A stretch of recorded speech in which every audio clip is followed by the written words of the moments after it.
You know we love spooky things. This is why we fell in love with Michigan-based lynbdesigns. When I popped the pumpkin spice all the things wax melt into my burner, my home was filled with the delicious buttery scent. Plus, there's the wide variety of gorgeous nail polishes with themes like Hocus Pocus and Pleasant Peninsula.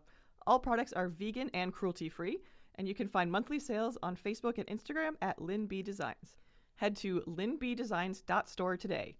Again, that's lynbdesigns.store. We love them. We love you. It's great nail polish. It's the best I've ever used. Thanks! Michiganders can be a superstitious bunch. We find all sorts of reasons to explain the world around us, sometimes pulling from science, sometimes tradition, and sometimes from our imaginations. What happens when we can't readily explain our experiences?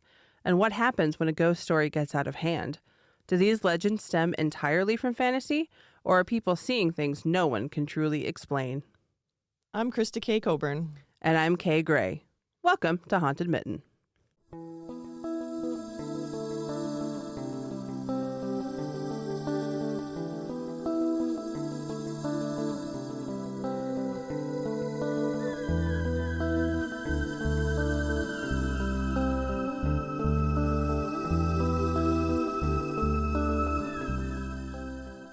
Some of you are going to listen to this episode and roll your eyes. Some of you are going to sigh. Some might even turn it off about now. But a few of you are going to get excited. And a few might even clap your hands together and say, finally!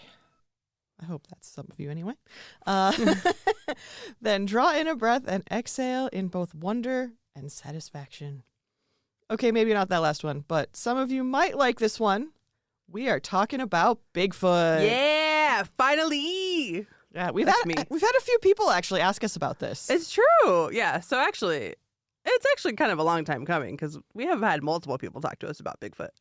Yeah, we've done a lot of live events this year, so we've actually talked to listeners and things. So yeah, usually it's about Bigfoot sightings in Ohio, which I know is like a huge place. That's for what the I've come across. My personal Bigfoot story was with someone. She had her experience in Ohio. Yeah, but no. This is Michigan Bigfoot. Bigfoot gets around. Oh, I will be yelling at you just about how much Bigfoot gets around. This is a subject very close to my heart. Bigfoot was one of, if not the first paranormal thing I ever learned about. Aliens might be a real close second, as my mom's favorite TV show was The X-Files. But the idea of Bigfoot has been floating around in my head for as long as I can remember. And while the capital B big sighting happened in my home state of California, you can be sure that Michigan has had its fair share of activity. We're going to get into some of the background of the big guy in general, some of its Michigan history, throw in some sightings, and then I'll probably totally go off the deep end and talk about how Bigfoot is an alien. You've been warned. Bigfoot has been around as a legend in North America for a long time. Many indigenous cultures across the continent have large, hairy, upright beings in their folklore. And I apologize in advance for any of the Native American words that I am going to say in these next few paragraphs. I'm sorry. The Yokut painted what appears to be, a Bigfoot family in pictographs in Central California. According to a few peer-reviewed documents, they indeed are big feet. Bigfoots? I think they say Bigfoots. I think it's been declared that is the official. Okay. Because these are the things I come across on the internet. Bigfoots. Otherwise known as hairy men or Mayak Datat. The Yokut's mythology centers around animal figures, and the hairy man seems to be one of them. He is described in some Yokut stories as, quote, human-like. He walked on two legs and gave that gift to humans. Hairy Man was also smart enough to trick the cunning coyote in order to get his own way. And I will be posting all the things that I quote from in the show notes because it's a lot of this part is a lot of peer-reviewed journals and other Amazing. not weird articles, but legit things. Which is different from a lot of our episodes, I feel like. Yeah. I do my best, but so we do have a lot of New York Times articles and things from the past, but we also use a lot of I use a lot of weird websites. Yeah. And it's BigfootUniverse.edu for some reason. So, but this part, it's I did deeper digging. Yeah. Because there was more there too. Yes, to dig. it's actual native legends, and it's really fucking important to get those correct. Mm-hmm. But while the pictographs of the hairy man and his family have been around since at least 500 BCE, the term Bigfoot was not connected to them until 1973. This, of course, was after the Patterson-Gimlin film of 1967, and you could say that the idea of there being a large hairy thing roaming the woods was firmly in the American consciousness. I've seen this film. It's true. I've seen many versions of this film. Yes, same. According to Oregon's own encyclopedia, quote, which they have, it turns out most states have an online encyclopedia of their own state, quote, members of plateau tribes such as the Warm Springs Reservation identify Bigfoot as a stick Indian, a diverse category of potentially hostile beings who stole salmon or confused people by whistling, causing them to become lost. Sightings and stories continue on reservations today, representing a spiritual connection to the pre-contact past and the resilience of indigenous cultural heritage, end quote. NativeLanguages.org says about them, quote, in traditions of many Salish and other Northwest Indian tribes, stick Indians are malevolent and extremely dangerous forest spirits. Details about stick Indians vary from tribe to tribe. They are described as large, hairy, Bigfoot-like creatures by the Salish and as forest dwarves by the Cayuse and Yakima. In some traditions, stick Indians have powers to paralyze, hypnotize, or cause insanity in hapless humans, while in others, they merely lead people astray by making eerie sounds of whistling or laughter in the woods at night. In some stories, stick Indians may eat people who fall prey to them, kidnap children, or molest women. They also take aggressive revenge against people who injure or disrespect them, no matter how unintentionally, end quote. Sounds like forest spirits. Yeah, I was like, I mean, forest laughing. spirits are, those are things we have the world over, and they're often good or bad. Depending on how they're treated, depending on how they feel. Mm-hmm. They often have their own agenda. Yeah. There have been several TV shows and expeditions out into the Pacific Northwest forests in search of the creature this describes. We'll get into the kinds of things Bigfoot is said to do a little later, but keep all that stuff in mind. However, there is another side of the legend that we have to represent as well. Not every people thinks Bigfoot is a malignant entity. Indian Country Today, from an article from 2018, writes, quote, long before this elusive creature became part of popular American folklore, we're talking hundreds, if not thousands of years, his presence had been accepted by North American tribes. Most had a name for him, and this is really where I'm going to screw things up, so I deeply apologize. The Lakota called him Chiatonka, the Chippewa Janeta, and the Seminole Sisikapkaki. Sorry. Then, of course, there's Sasquatch, derived from the Salish in the Pacific Northwest. Depending on the tribe, he was regarded as a physical being as real as any human, or a spirit that often manifested on Earth as a friend, never a foe to mankind, end quote. Personally, I've heard far more reports of peaceful Bigfoot than I have anything resembling an evil entity, but there's definitely sightings that have left folks from nervous to terrified. Yeah, for various reasons, I'm sure. Oh, yeah. But I would say the majority of reports have been neutral to, like, helpful. Yeah, those are the stories I've heard. Yeah. I've never really thought of Bigfoot as being malevolent, but I could No. see a creature of the forest being not exactly trickster, but close. Yeah, not necessarily sharing our human values or Right. Yeah, they're an entirely different being with an entirely set of morals and beliefs and values and norms. So, again, not our agenda. I have so much reading to do. All right. You did this to yourself. I did, because this is really close to my heart. Bigfoot's my guy. Okay. So in 1967, Roger Patterson and Bob Gimlin were on horseback near Bluff Creek, California.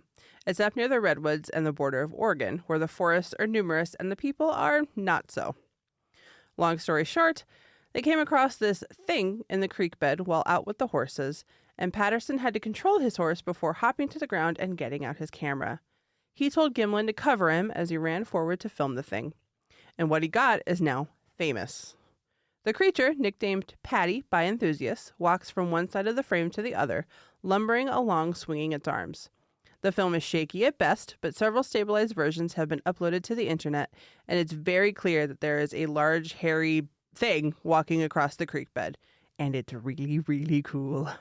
Yeah, some kind of like large, lumbering, hairy humanoid thing. Yeah. With breasts. Excellent. Yeah. That's why they call it Patty. Gotcha. Because it's like in the stabilized versions, you can see like muscles moving and everything, and it appears to have breastises. We're not even going to begin to talk about the rumors surrounding the film or go in depth on the men's personal lives. If you want that, go check out Astonishing Legends multi-part series on the Patterson-Gimlin film and Bigfoot.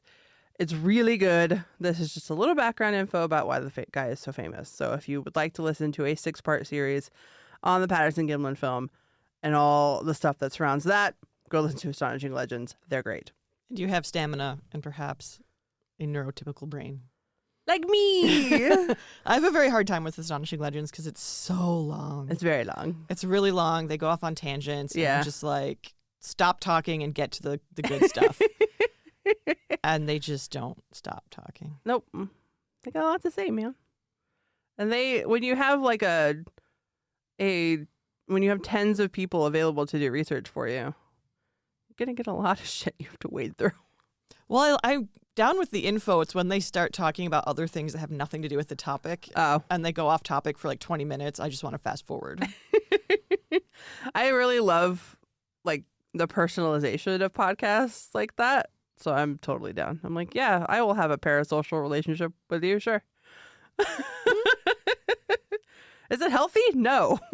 Is it fun? Yes. Yeah, whereas I'm more into like Adam Ruins Everything. Can't think of his last name. Adam Conover. Yep. Adam Conover, I listen to his. Simon Whistler. Yeah. I quote him inadvertently a lot. That's true. I try to mention it when I do quote him. I'm not doing it on purpose, but he just has some good phrases. The Patterson-Gimlin film certainly isn't the first time Bigfoot has been seen, but it's the sighting most people know, even if that's all they know. It's probably impossible to find the original sighting. As we stated above, the legend of something large in the woods has been known to the original peoples of this continent for ages upon ages. But we wanted to provide a little background info before we got into the sightings here in the Mitten State. It never hurts to know the history. Nope. We stand by that. No matter how many people leave our live shows early because they get bored. Yeah, please know the history. I get yelled at and canceled by so many people on the internet because I point out that history was different than they think it was. Yeah. And that really annoys me. Yeah. No, I know. Hooray. Yeah, know your history. Yeah, for real. All right. So some sightings. Let's do this. A lot of this info is going to come from the Bigfoot Field Researchers Organization, otherwise known as BFRO. Oh my God. I know, BFRO. Love it. God. And sources like the Detroit Free Press, MLive, and other newspapers. You might notice a lot of similarities in these sightings as well. It could mean that these creatures are of one species or one culture or one family, or it could mean a giant conspiracy. Who knows? Or it could mean nothing. Hey! Or it could be none of the above. Yeah. But we wanted to relay a few sightings before we talked about what makes a Bigfoot encounter a Bigfoot encounter. So you might notice a few similarities. We can say that there are definitely some things you'll notice about all of them in any case. Let's take a look at some Bigfoot sightings throughout Michigan. Of course, it's kind of expected that you might catch Bigfoot in the UP. There are mountains, a lot of forests, and plenty of places for something large to hide. Just ask the bears. Oh, yeah. So this one comes from a user-submitted sighting back in 2008 on BFRO's website. I was attempting to get back to my home in the woods. We had had a very heavy wet snowfall, blizzard-like conditions, the night before, which prevented me from driving home that night. The following morning was very sunny and just above freezing. As I attempted to drive down my 2-track road with my 4-wheel drive SUV... Wait, what? I copied these verbatim because it's important to say what people actually said, even if they're not good at spelling and grammar. As I attempted to drive down my 2-track road, My four-wheel drive SUV became stuck in the wet, deep snow. The snow came nearly to my knees, making walking difficult. Oh, been there, friend. As I turned up my road, I noticed footprints leading down my road, at which time I attempted to follow in the tracks. Needless to say, I was amazed at how large these prints were and the distance between each print. The prints were approximately 15 inches long and 8 inches wide, with a stride of approximately 4 feet. These prints were pristine in nature and straight, covering 100 to 150 feet. Oof.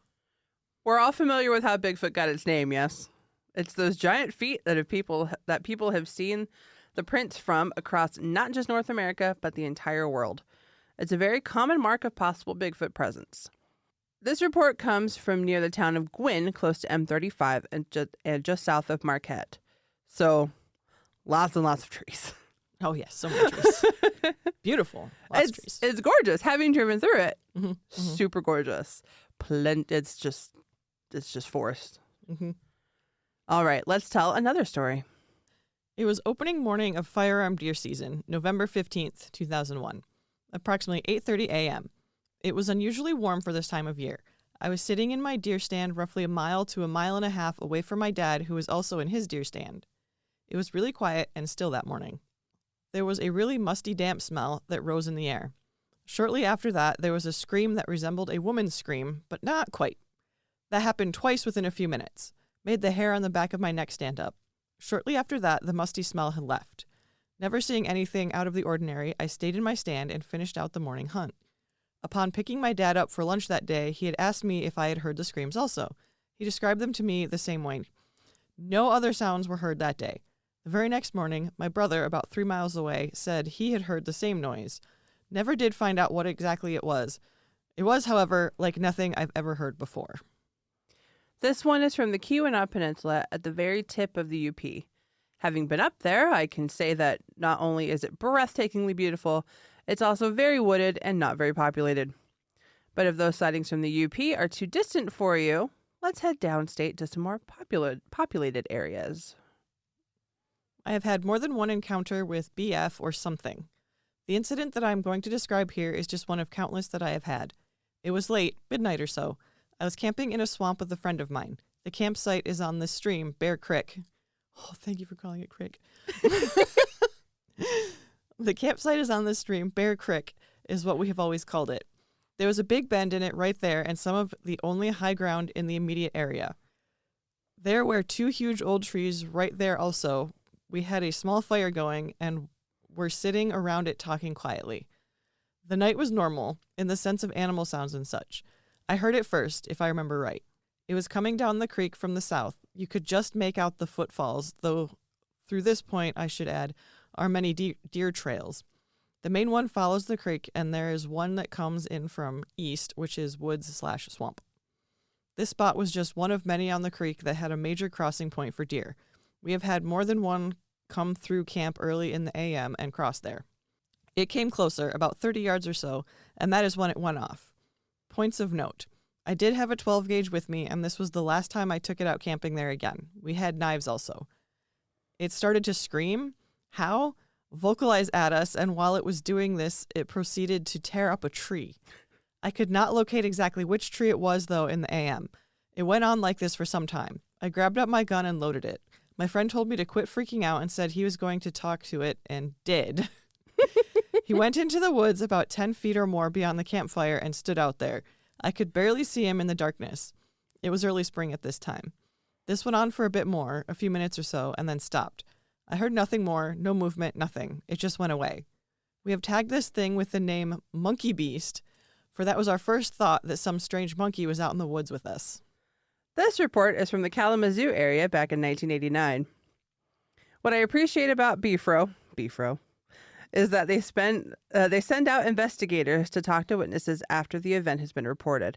So even though this happened many, many years before the website existed, which was 1995, by the way. Excellent. Is when the Bifro website was created. Early days of the internet. Yes. Someone still went out and spoke to the person who wrote the report.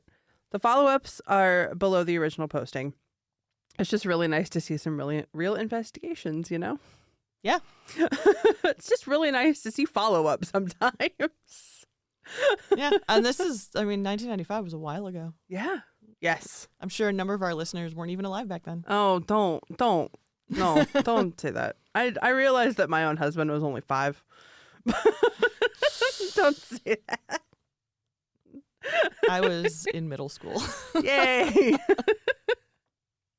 All right. Our next one comes from an article in Click on Detroit from this October. I know, right? Nice. A man in the upper lower peninsula. Okay. For all you that don't live in Michigan, the mitten part is the lower peninsula, and the upper, you won't say the upper peninsula because we have one of those, and it's entirely separate. If you want to talk about up north, the upper lower peninsula. Yep. That guy has a TikTok account that has blown up in recent weeks. He claims to have ongoing interactions with one or more Bigfoots, as we established, and gets what he can of them on video. He has a, quote, gifting rock, where he leaves presents and returns to find them gone and something else in its place. In the clip from the news article, he left a teddy bear and apparently returned to find a clean deer skull, which is honestly a pretty sweet trade. Yeah, that's neat. This is TikTok, so who knows? But he and a few other Bigfoot TikTokers, which is a great phrase, have a lot of followers and millions of views. I guess that's got to count for something? Maybe? Yeah, maybe. It is TikTok. But we'll talk later. Gifting is huge for Bigfoot, so checks out. But there was another 2022 sighting, this time in Shelby Township in Macomb County. A woman claims to have captured video of Bigfoot on her home security camera. Police remain skeptical, as the papers will immediately tell you, but without the video to see for ourselves because it's not posted anywhere that I can access without paying money, there's not much we can say about this one. It's all behind newspaper paywalls. Yeah, I understand why y'all have the paywalls, but it's really annoying when, like, maybe I don't live in that area and I just want to read this one article. I just want to read one article. Please just let me read one. Yeah.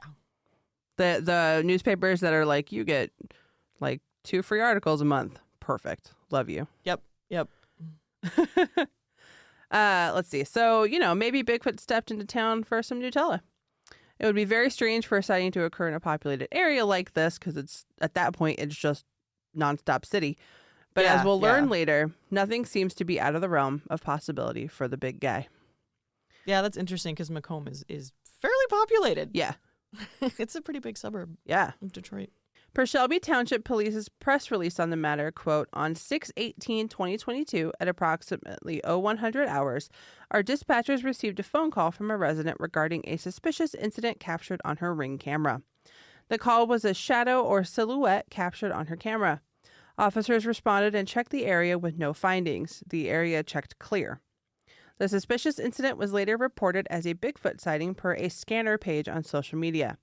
After thorough investigation, there was no Bigfoot sighting in Shelby Township, end quote. So maybe not Bigfoot after all. All right. But who really knows? It's a mysterious thing. I mean, the shadow knows. The shadow knows. Does anybody get that anymore? Probably not. Please reassure us if you do. Last season, we did our 2-part series on Bay City, a town we kind of fell in love with after visiting on a chilly afternoon. What we didn't know then was that the region just north of Bay City is home to Michigan's Bigfoot, its expert, and an awesome conference I really need to go to. Phil Shaw has collected numerous accounts of Bigfoot sightings from all over, not just Michigan, but he specializes in West Branch, the supposed Bigfoot capital of our lovely state. He has a YouTube page listed in the show notes with several videos of sightings and other bits of evidence like stick structures and footprints. He has been researching the phenomenon for over a decade and has roughly 100 reports from people all over the area. Bigfoot Discovery Days is held annually and seeks to bring together believers and skeptics alike. They have tons of speakers every year, and honestly, it looks pretty fun.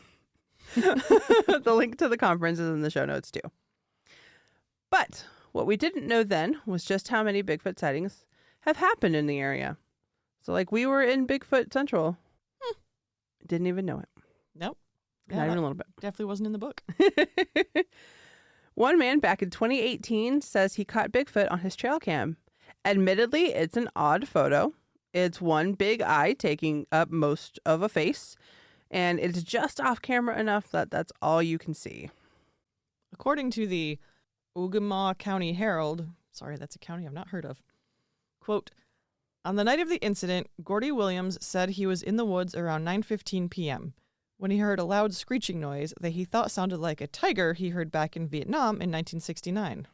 Oh, that's insane. Yeah, I guess he would know what it sounds like. He said he didn't know what to think, so he decided to set up cameras and blare the sounds of bears in distress to try to attract whatever was out there before going back home.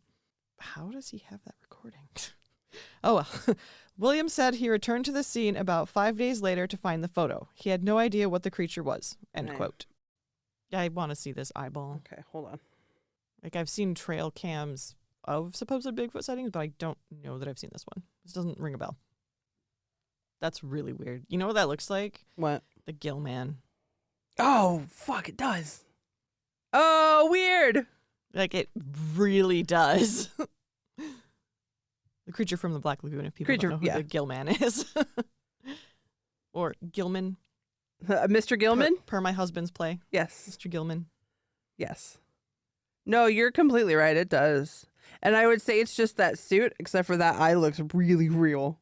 Yeah, it's definitely reflecting as an eye would. And it doesn't look like some guy's eye behind a mask, you know? How there's like, even when you know, unless it was like Hollywood professional, like if you actually face. Stuck it on, like if you did a professionally put on mask. Yeah. But I mean, I would say who would do that wandering around the woods, but I'm pretty sure I know people who would do that and then wander around the woods just to freak people out. Yeah. Williams went to Phil Shaw for assistance in figuring out what he caught on camera. Shaw told Williams that it indeed looked like a, quote, young Bigfoot, and that it must have been attracted by the possibility of finding prey. Shaw said that Bigfoot will, quote, eat meat when given the chance, unquote. Williams was unnerved by the idea of an encounter out in the swamps he frequents, but he didn't sound as if he would be stopping his treks out into the woods or his trail cams. This one is particularly interesting, I think, because of the photo. It's very clear. It's very clear. It is. It's very clear. You're just like, that's something's face with a giant eye in it. And it looks like if it's inspecting the camera, but being like very sneaky about it, because it's not just putting its full face in the camera. It's like, what you looking at? It definitely doesn't look human. And you're right. Yeah, like I said, it looks like the creature from the Black Lagoon. Or like a marmoset or some kind of like small monkey thing that like the little ones that have like giant eyes or whatever. But Michigan doesn't have either of those things as far as I know. As far as I know. I mean, we got a lot of bogs and swamps and things. You said this is a swampy area. Yeah. But as far as I know, we have no creatures a la the Black Lagoon. Or like very small monkeys living around in the area. And I find it believable of just the one eye because, like, that's what we do when we look at something. We, like, will focus with just the one eye. Oh, yeah. And I don't know why exactly we do that because, well, I guess two eyes gives us the 3D effect. Yeah, I guess if we don't want... If we just concentrate on one, it flattens it out a little bit. Yeah. I don't know why we do that, but I definitely do that. We absolutely do that as humans. Yeah. Okay. Who wants to get a little closer to home? Our home, that is. Yeah. Yes, even busy Washtenaw County has seen its fair share of Bigfoot. From BFRO's website, August 2001, Ypsilanti, Geddes Road. Ooh, I know. Very close to home. Quote, my mother and I observed a large hairy creature kneeling on the north side of Geddes Road. The creature was not a bear and closely resembled an ape-like human form, covered with dark brown hair, but lighter in the facial area, with broad shoulders. The head seemed to be part of the shoulder area with no neck. The area around the head had longer hair in the back. After passing the creature, my mom turned the car around and headed back westbound on Geddes Road, but the creature had fled north into the wooded area. End quote. There have been reports of some big black creature lurking around Denton Road. Seriously, Denton Road. Yeah. Yeah, no joke. and Bar Road since the 1980s as well. No joke, my friend. That's really funny. I know. We've discussed Denton Road on this podcast. We've been to Denton We've been Road. to Denton Road. It's fairly developed. It's a at least suburb. where the ghost is supposed to be seen. Sure, I guess if we... Denton Road's fairly long. Yeah, I guess we should travel all of Denton Road, but... Apparently. Yeah. A lot of it's like suburbs. And Yeah. Like, it's just subdivisions and shit. yeah, it's just all subdivisions, more or less, fortunately. But man, it's so close. Yeah. That's so close to my house. Nice. Keep an eye out for big feet. Always. All right, another one. This one from 2008. Quote, while hunting in the Pinckney State Recreation Area during the last week of deer season, my hunting partner and I heard loud whooping or howling type noises similar to those heard in recordings on this site, along with bipedal type footsteps through heavy brush. The sound of the footsteps were very heavy and we could hear branches breaking as it moved around. My partner and I were a few hundred yards apart and the noise came from a thick cover between our spots. We both heard it as my partner called me on the two-way asking if I could hear it too. I don't know that it was a Bigfoot. However, it was scary enough for me to remove the safety from my gun and actually swing in the direction it came from, knowing my partner was in that direction as well. That's not a good idea. I have continued to hunt the area since then and have had no further incident. End quote. Dun dun dun. Pinckney, eh? I've been there. Yeah. It's very close to hell. Did you see anything? No. Oh. Did you hear anything? No. Any whoops? No, nothing like that. Dang. Whoop. Whoop, whoop. That's apparently exactly what it sounds like. That just makes me think of Insane Clown Posse. Oh, no. Is that what you saw or heard? Oh, my God. No, it's ICP roaming the woods. Yeah. Oh, my God. Oh, that makes me so happy for some reason. I mean, it's Michigan, so it's not out of the question. No, it could be. Yeah. Out there drinking some Faygo. Oh, my God. Yeah. Has anybody found any Faygo bottles around these Bigfoot sighting Yeah. places? Bigfoot a Faygo fan. We could leave one and find out. That's true. All right. Now, I'm sure you've noticed some similarities between the reports we've read. Let's talk a little about the commonalities between all these sightings and discuss a bit about what it said Bigfoot does and sounds like. I think we all know by now that what it's supposed to look like. Extremely tall, broad, hairy, which is different from furry. Some shade of brown, occasionally black or red, with very large feet. A lot of people say it has either an ape-like face or something close to human and that it looks incredibly intelligent. The creature in the Patterson-Gimlin film has distinctive breasts, so it could be gender dimorphic or at the very least looks very mammalian. Mm-hmm. Being ape-like makes sense. Yeah. As for what Bigfoot is supposed to sound like, there have been several recordings uploaded to the internet that claim to be Bigfoot sounds. Bifro has quite a few to listen to, and some of them are, well, I don't want to say disturbing, but they're very curious. Some are frightening, for sure. I don't really want to be out in the woods and hear any of that when I'm by myself, frankly. But I'm also not used to, like, forest noises. So Yeah. I'm easily startled by them anyway. So My husband is very similar. yeah, just we weren't huge camping people. So My husband just gets freaked out like when we go visit my mother who lives on the outskirts of Kalamazoo why? because there's a forest. Oh, okay. And I like it there's, out like, there. Unfamiliar noises and Yeah, there's like not a lot around. yeah. It's the noises because I don't know enough about what noises things that are normal in the woods make. Mm-hmm. So if I hear like a fox or like an elk, which both make horrific noises. Yeah, well, they can, yeah. I'm like, oh my God, no. I'm so scared. But there are distinctive patterns. Bigfoot is often described as making whooping sounds. Whoop, whoop. Says which I may do for the podcast, which is what we've done.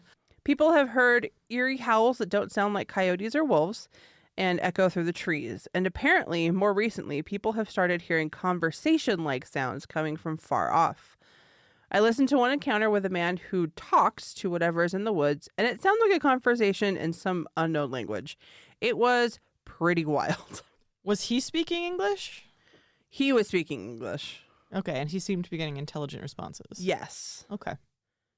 This one is from 1994 in Ohio.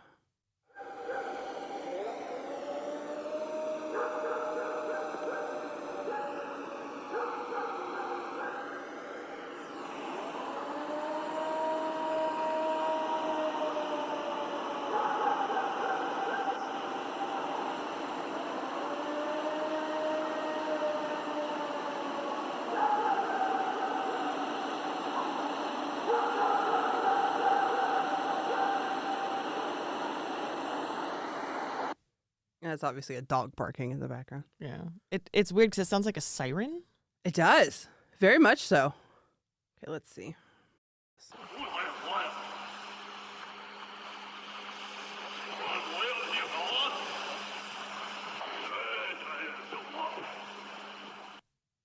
So that's one of the conversation-like sounds. Yeah. I mean, it kind of reminds me of like old samurai movies where the men were speaking all gruff. It really did. It legitimately sounded like, in my head, I pictured like a black and white samurai. Yeah, that's what that sounds like. Very different. Very different. Things that I haven't heard, at least. Yeah, for sure. At least not in that context. Yeah. Okay, so they will also knock on trees and rocks in a way that seems like some form of communication. Greg and Dana Newkirk, who run the Newkirk Museum of the Paranormal and who have appeared on shows like Kindred Spirits, as well as run an amazing Patreon in which they perform all kinds of paranormal experiments that you should absolutely join, are proponents of tree knocking, in which someone can communicate with Big or whatever is in the woods, whatever decides to hit back, by hitting a branch against a tree and waiting for response. Often, they get them. They aren't the only ones who have experienced this method of communication, and there are recordings all over this as well. And it's literally the sound of a branch hitting a tree. And then you make knocking noises, and then you wait. And if you get very similar knocking noises back. Yeah, that to me is a little weak just because I've been in the woods and I hear knocking noises all the time because birds. Oh, yeah. They haven't sounded like that to me, though. I don't know. I'd have to listen to it.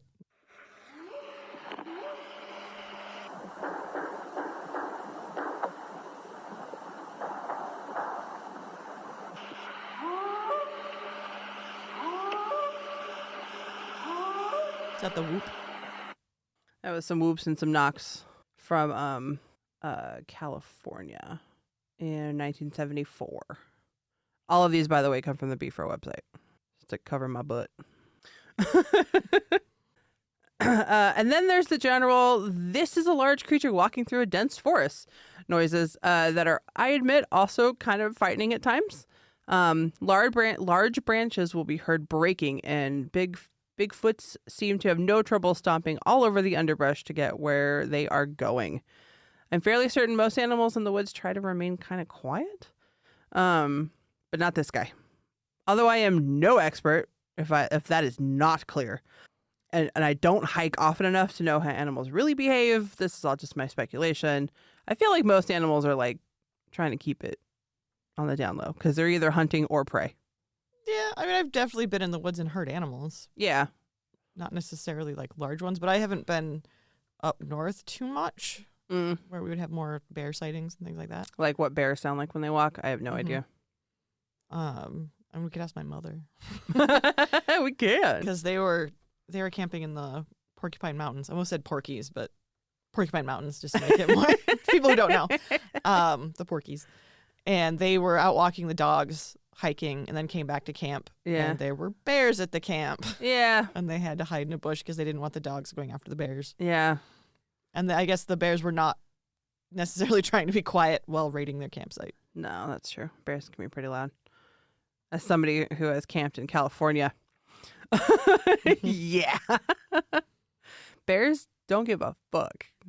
Always secure your stuff, people. Oh, yeah.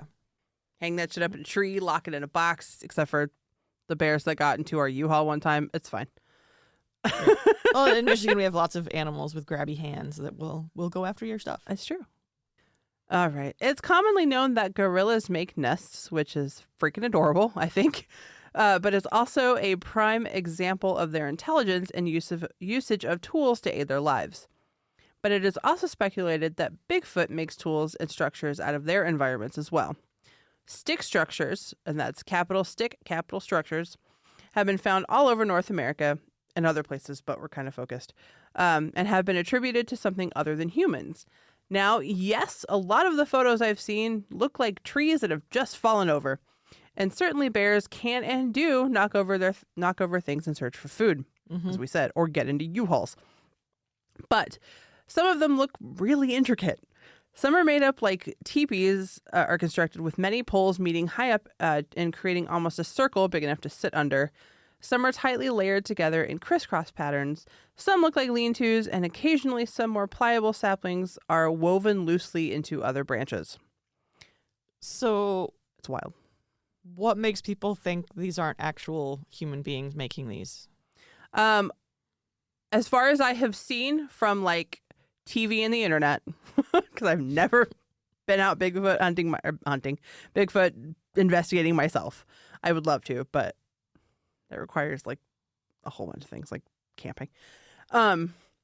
It's the people that have seen them say that they're usually in areas that humans don't normally wander into, because obviously they're not sticking to trails. They're going off into fuck knows where. Obviously, I know. People do that. Yes, this is what they say. Mm-hmm. That they are a lot of times they are too high up,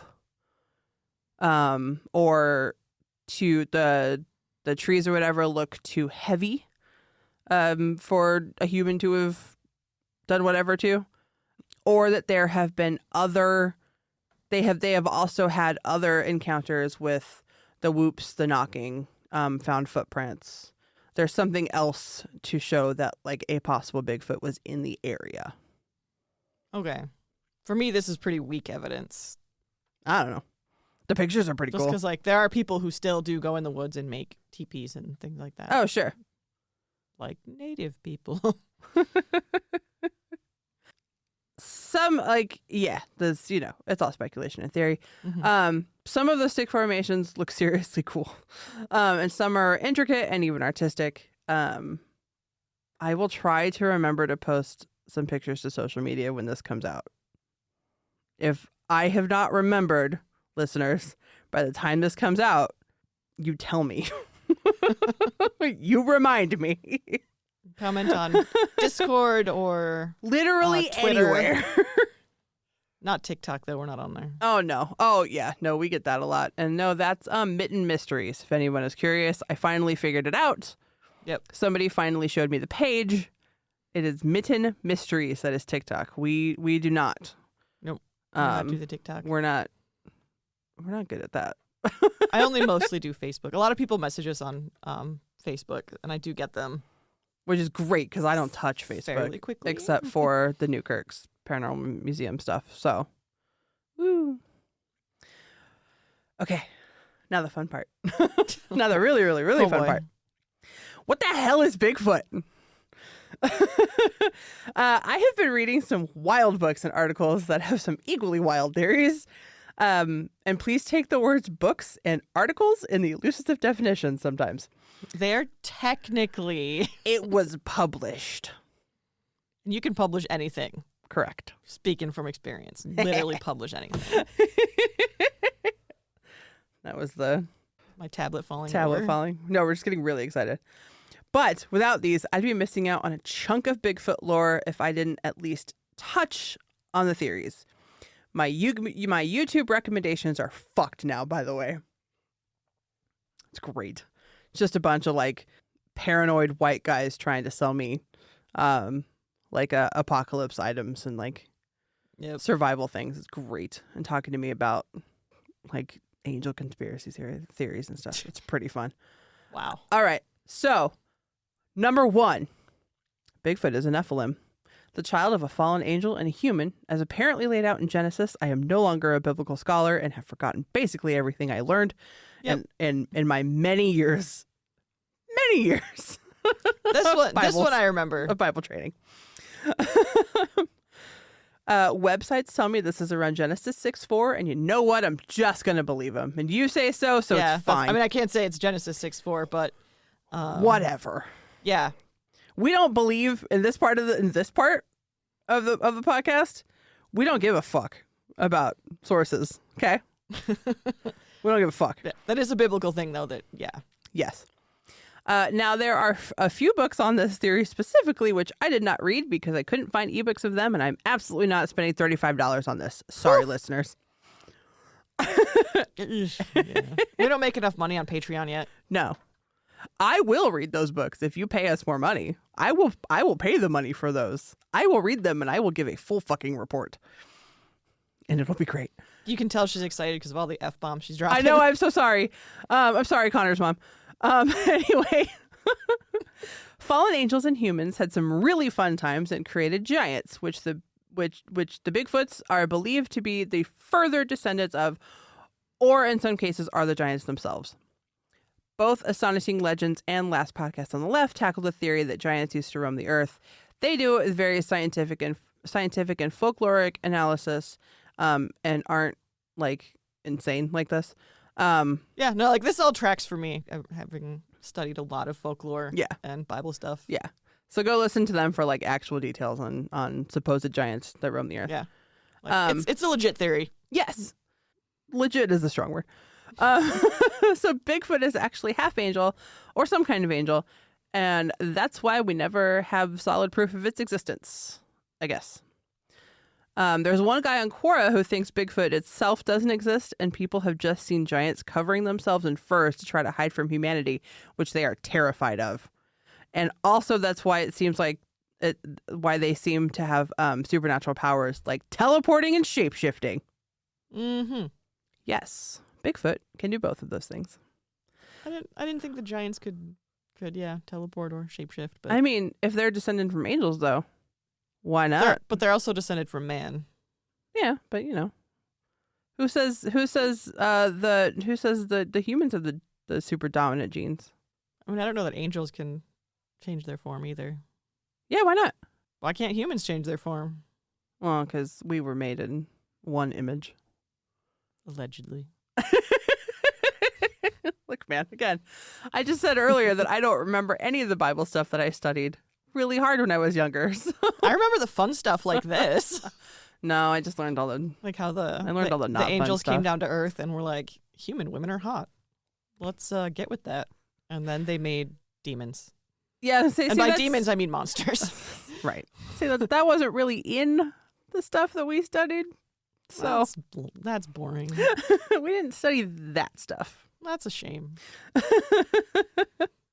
All right. So some people speculate that Bigfoot is either an alien or an ultra-terrestrial and therefore comes with all the powers those might have. Alien, I think, is a term we all have some idea about, although we just went to a John E.L. Tenney talk, and I've been just swirling his talk in my brain for the past week, and it's been pretty great. I think ultra-terrestrial might be somewhat new to some of you guys. So basically, it's a being that is not from Earth, but also not necessarily from another planet. They could be interdimensional. They could be time travelers. They could be men in black. Who the fuck knows? Anyway, because Bigfoot is an alien or an ultra-terrestrial, it comes with cool alien powers. Bigfoot might be able to teleport, and that's why we haven't found bones or been able to get a good look at it. It might be able to shapeshift and become something else entirely, and that's why we don't ever get good evidence of it. Here's a quote from Mass Live, a website I don't frankly want to look too much into. Quote, "In modern times, it is a theory that dates back to 1973, but one that is grabbing hold as more and more Bigfoot hunters are reporting run-ins with what is known as the orange orbs.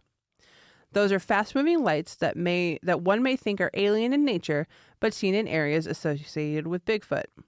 Llewellyn's, I don't know what that is, Bill Penning believes it is possible. In his first recognized Bigfoot encounter, something large in the woods shook the ground, but vanished quickly.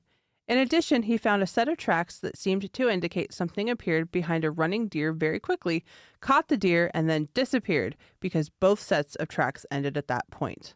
End quote. Weird. Right?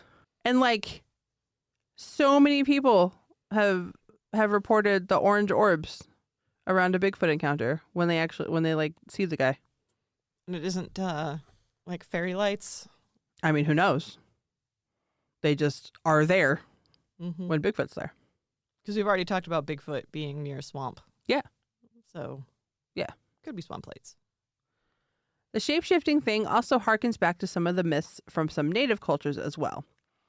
For some reason, some white folks seem to think Bigfoot and Wendigo are the same, and Wendigo are sometimes confused with skinwalkers, shape-shifting men who have been corrupted and become evil. These are from very different parts of North America. Yes. Just pointing that out. Wendigo are like local. That would be a local creature for us. Yeah.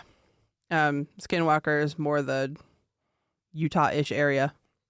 Yeah, very different. Yeah. And then Bigfoot from fucking everywhere. Apparently, yeah, similar creatures everywhere. Yeah.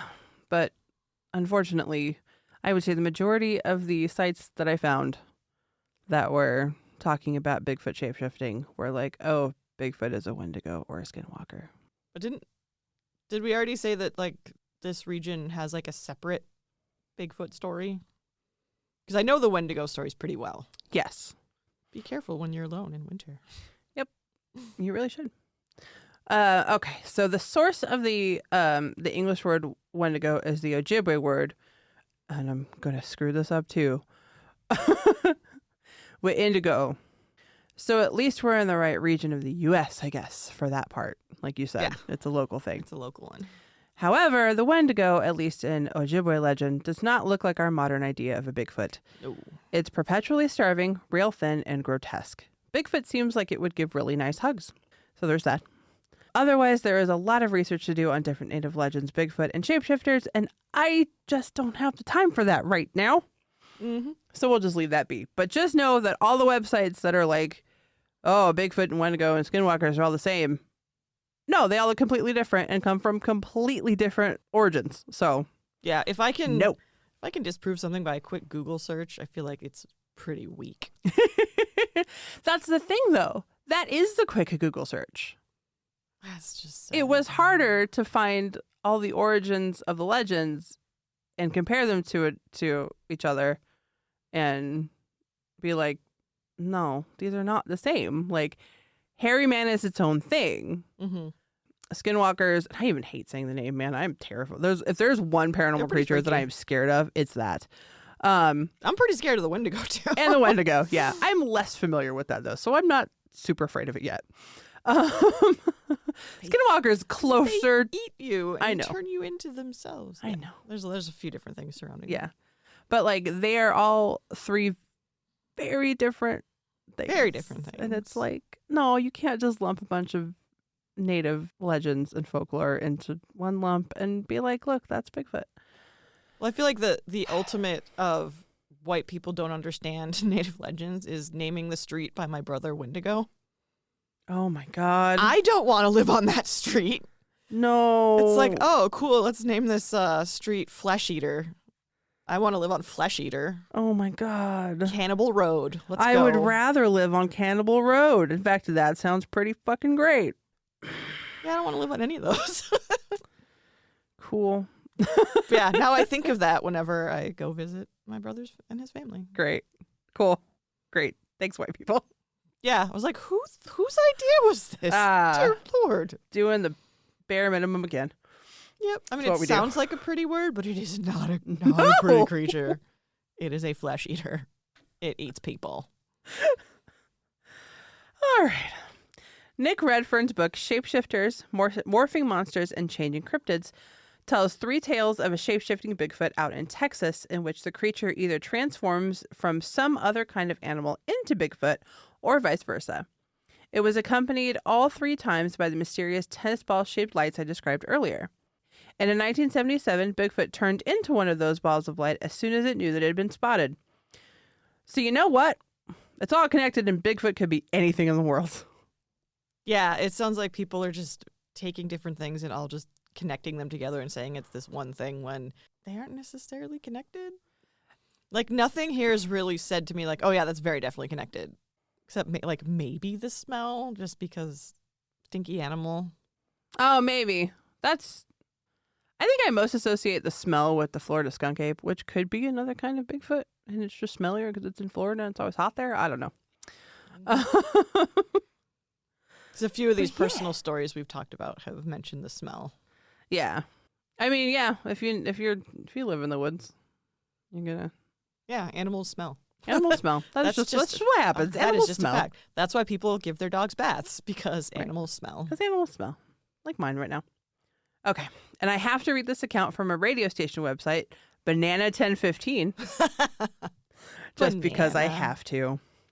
Quote, the Midland, Michigan resident told the Cars 108 morning show about his first encounter with the creature, in which he initially mistook for a hunter or DNR officer in a ghillie suit.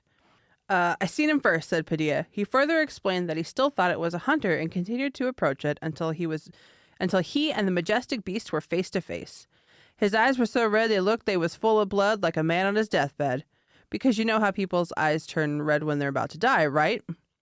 His eyeball was yellow, yellowish green, black in the middle, and real tiny, like yellow-green in the middle of the black, and they swiveled both of them. Bam! End quote. Now pay attention, because this is the part of the story where Mr. Padilla explains why Bigfoot has been so hard to find all these years. It's so good, I'm just going to run the entire quote uninterrupted below. Forgive me for, I don't know. Quote, I tried to speak to it, and I couldn't spit it out. And not that I was scared, he wouldn't let me. He started getting, like, blurry, fuzzy, like a mist, like a spirit, like. And then I seen some antlers evolve. Like, they say they move like a ninja. That part is true. He turned around. Bam! Gave me a vision of white deer's tails and two hooves jumping away from me to try and make me forget what I'd seen. I know what he did. It's called absorption. He checked me. He read me just to see if he could trust me or if I'd go against him, and I don't. Okay. So, shapeshifting Bigfoot. And who the fuck knows if Bigfoot is even out there anyway? It could be a human-created tulpa / egregore that gained sentience because we willed it into having sentience. Mm-hmm. So I don't know. Anyway, my brain is fried. So what do you think? I have no idea. Sweet.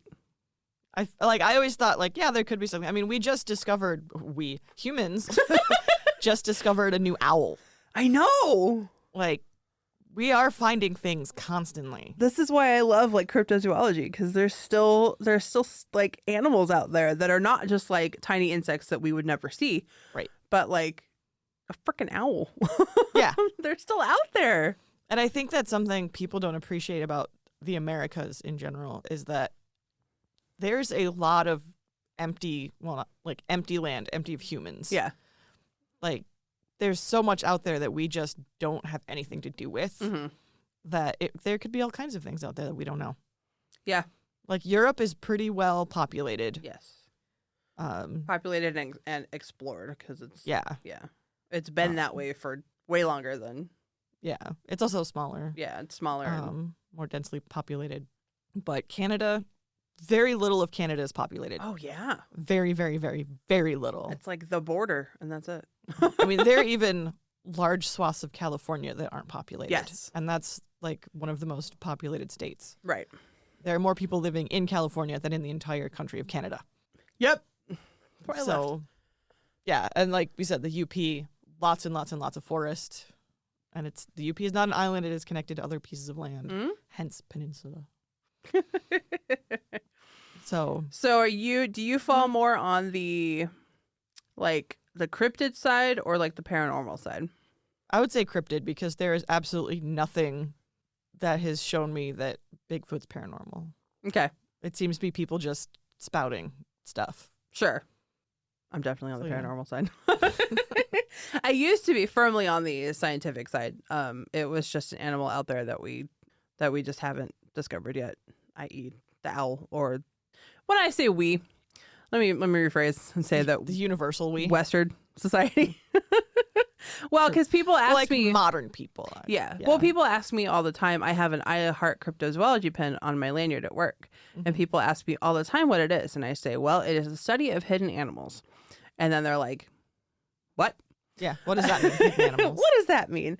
And so I give them examples like the Western mountain gorilla was considered a cryptid because white folks hadn't just quote unquote discovered them when there had been stories and rumors of these things living in the mountains in Africa for generations, but white people hadn't discovered them, therefore they didn't exist. Or the okapi, which wasn't officially labeled as an animal until like 1907 or something. Yep. And then I introduced them to the concept of like Bigfoot or the Loch Ness Monster, or like it counts as those guys too. Can't think what it's called now. The dragons. I can't think of the full word. It's something dragon. Like a lizard? Yeah. Oh, okay. Komodo dragon. Oh, yeah. That was a cryptid. Yes. White people didn't believe they existed. Yeah. Even though the natives were like, yeah, they're totally out there and they totally eat people. Right. And they're horrifying. Don't go that way. Oh, you went that way. Cool. Or like there are tons of creatures that native people are like, yeah, this is real. And white people are like, whatever, that's just legend. Yeah. You stupid, ignorant natives. Right. And like, no, there are lots of things out there. Yeah. That native people who have been living there for countless generations are well aware of. Right. And then the newcomers coming in just kind of blunder into it. Yeah. So that's like, that happens all the time. Sadly, that's cryptozoology. But it's a little, it's evolved since then. Like, I would like to see more discussions of Bigfoot with native peoples who've been here for longer. Oh, for sure. Who have longer traditions. And that's really hard to find on the internet. Unfortunately, it does not surprise me that people are not actually asking the people who originated the correct. legends and so forth. Yeah, that's what I originally set out to look for when I was doing the research behind Bigfoot before I got to the fun stuff. Not that that's not fun, but you know what I mean, like the more wild theories and whatnot. And I can't find them, at least in like internet format or in an ebook that I can actually get. Format. Yeah, I'm sure if I like did some more digging and paid some money that I could probably find something or go grab, get more books on the subject that are a little more native folklore related. Possibly. But our library doesn't have them. Ipsy doesn't have them. And I could see people also being like bombarded by white people. Oh, I totally and get just it. being tired of answering that question and be like, oh my God. Yes, because once upon a time I was that white person. So yes, I can. They're very tired. Oh, I'm sure. I wanted to know the real legends that all the Pacific Northwest tribes when I was into Twilight, and I was like, okay, Stephanie Meyer said something. What's the actual truth? And they were like, we're not getting into this. Please don't email us again. And I was like, but this is actually for a project. Yeah, but I'm definitely. I think because of all the weird stories I've seen, because of all of the videos, and I will say that like Tenny and the Newkirks have definitely skewed me more towards the paranormal side, just because they do all the weird experiments that I pay money to watch. Like I am part of the Newkirks Patreon, not Tenny. Sorry guys, sorry Tenny and Jessica. That I'm a little bit more skewed towards the paranormal because I've read so many of like the weird stories about orange orbs and Bigfoot turning into a deer, and I'm like I started off the scientific, it's just an ape in North America that we haven't discovered yet, and now I'm like, oh, it's this like possibly ultra terrestrial entity all over the world, because it seems like a ton of cultures have some kind of big hairy man, not just the Yeti, but like China has one, Australia has one. Everybody's got this. That I'm like, oh, this is a lot bigger than I thought it was, which happens to me a lot in paranormal research. Oh, this is a lot bigger than I thought it was. Well, and it could also be the reason so many cultures have this is because it's a shared story that's been passed down through like millennia. Oh, yeah. Yeah. Because I've studied a decent amount, because there's not a whole lot out there also, on like Indo-European language Yeah. and so forth, and the shared stories that you have in Hindu and also in Norse mythology. Mm-hmm. And they think, well, there's a common ancestor, so this could be a common story that's just been passed down and passed down and passed down. Yeah. So that could be the same with the hairy man. Mm-hmm. That's very true in the sense of the Yeti, is that the Yeti is such an integral part of the people, of the cultures that are around the Himalayas, that there is no separating like a real creature from legend, and the Yeti is such an integral part of those folklore and those tales passed down from person to person to person that like, yeah, it's so ingrained that it is real. Mm-hmm. Yeah. So who knows? I mean, all of these, like Yeti, Sasquatch, they could all have a common ancestor. Yeah. And who knows? They could just all be, they could be real because we made them real. That too. Love egregores. That I actually kind of want to, I would say maybe against that, or there was an originator, like original hairy man, that then these people took off and over the millennia spread to like native North America, Australia and stuff. Mm. And then just constantly retelling the stories made it real again, maybe. But Maybe. I don't know. I would love for somebody to pay me to do that research, though, to look at starting with like the beginning cultures that we have documentation of on Earth and just see if there's like a common thread. That sounds fun. It's hard to do that kind of research. Dang it. And mostly because I don't have the time or the resources. Somebody pay me to do this. Try to go to school, get the right connections. Nope. Not at the moment, especially since school's way too expensive. Yeah. And our student loans aren't getting canceled. Cool. So far. Anyway. Yeah, I mean, I would say, Bigfoot could still be a forest spirit, which I guess some people would call paranormal, but... Yeah. Yes. I mean, I would call that paranormal. It's not, quote-unquote, normal. Yeah. It's not flesh and blood. It's otherworldly. If he's leaving things behind, he is, but... Not necessarily. It could still be supernatural and a forest spirit. Like, you could still leave shit. You can leave gifts and be a spirit. Yeah, I feel like spirits could still be flesh and blood. Oh, okay. I mean, I was like, spirits aren't necessarily like made of air. Okay.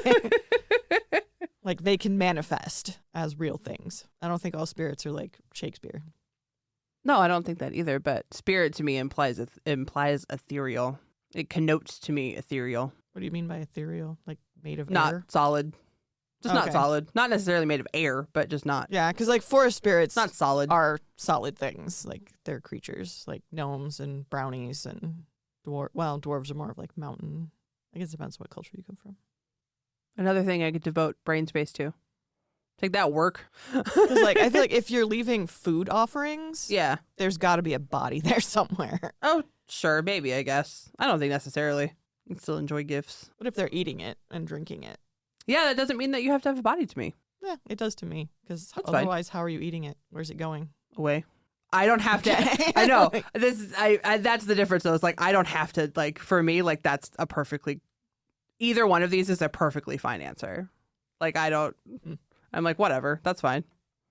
Cool. Like, what if it just goes away? In Buddhism, like, you can leave food offerings, but the food doesn't disappear. It stays there. Right.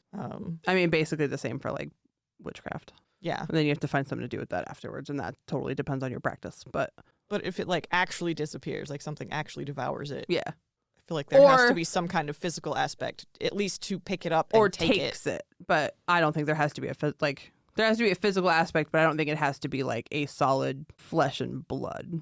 Then it wouldn't be solid. Yeah, it doesn't have to. I mean, trees are not flesh and blood.